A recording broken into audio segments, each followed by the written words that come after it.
Bismillahirrahmanirrahim. Assalamualaikum warahmatullahi wabarakatuh. Hamdan wa syukran lillah, salatan wa salaman ala rasulillah sallallahu alaihi wasallam. Qala Allah ta'ala fil Qur'anil Karim, a'udzu billahi minasy syaithanir rajim. Bismillahirrahmanirrahim. Ya ayyuhalladzina amanu taqullaha haqqa tuqatih wa la tamutunna illa wa antum muslimun. Para pemirsa yang dimuliakan Allah Subhanahu wa taala, setelah kita memuji Allah dan bersalawat kepada Rasul sallallahu alaihi wasallam, kini kita akan bahas kembali untuk kesempatan yang kedua tentang ibadah kurban. Ibadah kurban itu sudah ada sejak zaman Nabi Adam alaihissalam. Meskipun cara pelaksanaannya sedikit berbeda. Disebutkan dalam surat Al-Maidah ayat yang ke-27, A'udzu billahi minasy syaithanir rajim. Bismillahirrahmanirrahim. Watslu 'alaihim naba'a ibnai Adam bil haqq إذ قربا قربانا فتقبل من أحدهما ولم يتقبل من الآخر قال لأقتلنك قال إنما يتقبل الله من المتقين. Dan bacakanlah Muhammad kepada mereka tentang kisah dua anak Nabi Adam dengan benar. Ketika keduanya diperintahkan untuk berkurban, tetapi hanya salah satu yang diterima kurbannya oleh Allah. Lalu yang tidak diterima kurbannya, ia mengancam saudaranya akan membunuhnya. Dan yang diancam akan dibunuh, ia mengatakan Allah hanya menerima kurbannya orang yang bertakwa. Jadi dari ayat ini menunjukkan bahwasannya ibadah kurban itu sudah ada sejak zaman Nabi Adam alaihissalam. Dan kurban ini dilatar belakangi adanya perintah untuk menikah dengan cara silang, yaitu kakaknya menikah dengan adiknya. Karena saat itu belum ada manusia selain Nabi Adam dan putra-putranya. Kemudian dari kisah ini ada banyak pelajaran yang bisa kita petik di antaranya. Satu, bahwasanya ibadah kurban sudah ada sejak zaman Nabi Adam alaihissalam, kemudian diulang kembali zamannya Nabi Ibrahim alaihissalam, kemudian diulang kembali zamannya Nabi Muhammad sallallahu alaihi wasallam.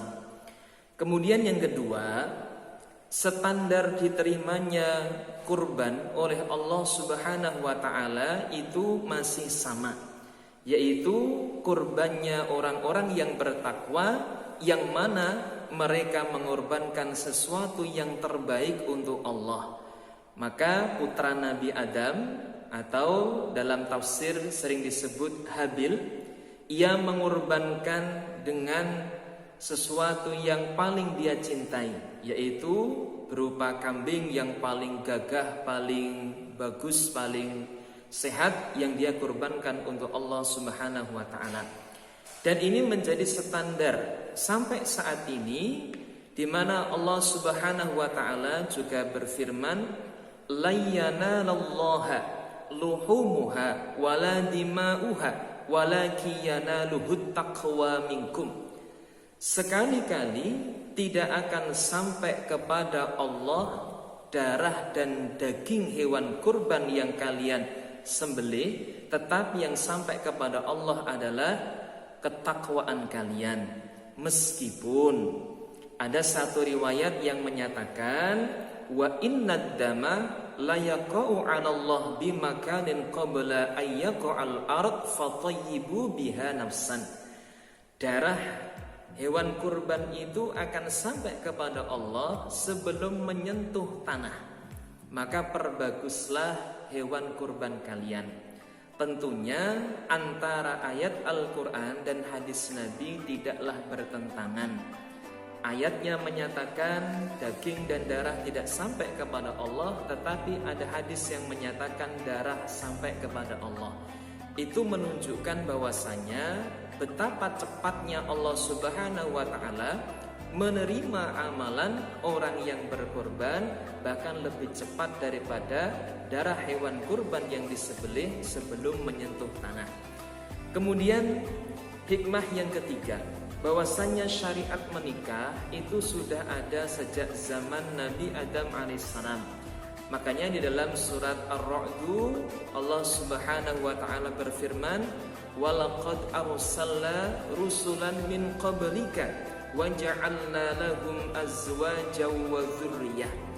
Dan telah kami utus beberapa utusan sebelum kamu Muhammad, dan kami jadikan bagi mereka istri-istri dan anak keturunan. Lalu Rasulullah SAW pun juga pernah bersabda, "An-nikahu sunnati, faman raghiba an sunnati falaisa minni." Nikah itu sunnahku, barang siapa yang tidak suka dengan sunnahku berarti bukan golonganku. Artinya nikah juga merupakan syariat para nabi Allah Subhanahu wa Ta'ala sejak zaman Nabi Adam alaihi salam. Kemudian yang keempat, ada hikmah yaitu tentang penguburan jenazah. Dalam ayat tadi dijelaskan anak Nabi Adam yang kurbannya tidak diterima oleh Allah yaitu Qabil, kemudian ia mengancam adiknya Habil akan membunuhnya, dan ia benar-benar membunuh adiknya. Dalam sejarah manusia belum pernah ada orang yang meninggal dunia, sehingga si Qabil pun ia kesulitan bagaimana memperlakukan jenazahnya Habil. Sampai akhirnya pada surat Al-Maidah ayat yang ke-31, "Faba'atsallahu ghuraban yabhatsu fil ardi liyuriyahu kaifa yuwari sawata akhi. Qala ya wailata a'ajaztu an akuna mithla hadzal ghurab fa uwariya sawata akhi fa asbaha minan nadimin." Allah mengutus seekor burung gagak yang mana dia nyeker-nyeker di tanah. Kemudian ketika ada lubang, saudaranya yang telah mati itu ia masukkan ke dalam tanah, kemudian ia timbun dengan tanah.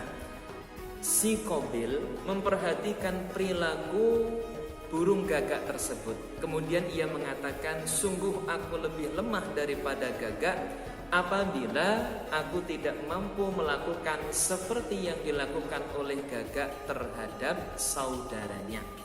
Oleh karena itu sampai saat ini ketika ada orang yang meninggal dunia, dia dikuburkan di dalam tanah, dan ini juga merupakan syariat yang sudah ada sejak zaman Nabi Adam alaihissalam.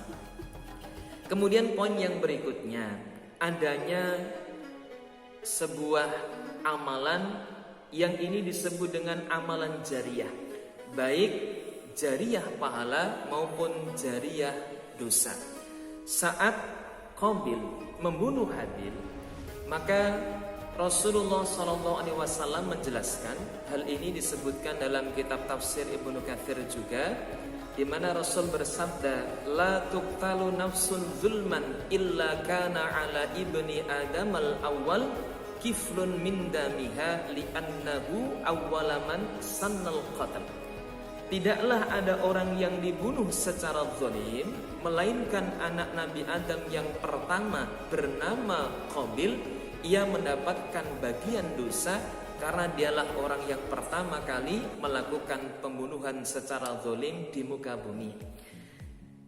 Kemudian dalam Sahih Muslim ada satu riwayat, "Man sanna sunnatan hasanatan fil Islam falahu ajruha wa ajru man amila biha ba'dahu min ghairi ayyan qusa min ujurihim syai'a wa man sanna sunnatan sayyi'atan fil Islam fa alaihi wizruha wa wizru man amila ba'dahu min ghairi ayyan qusa min auzarihim syai'a." Barang siapa yang memulai kebiasaan yang baik, maka ia akan mendapatkan pahala dan tambahan pahala sebanyak orang yang mengikuti kebaikan yang dia rintis. Sebaliknya, barang siapa yang memulai perbuatan yang tidak baik kemudian diikuti oleh orang lain, maka ia akan mendapatkan dosa dan tambahan dosa sebanyak orang yang mengikuti keburukan yang dia rintis. Maka dari itu, janganlah kita bangga kalau melakukan sesuatu hal yang buruk kemudian menjadi viral diikuti oleh banyak orang. Karena hal itu kita sedang menabung dosa jariah sebanyak-banyaknya. Wal'iyadu billah. Mudah-mudahan kita dimudahkan oleh Allah untuk beramal soleh dan dijauhkan dari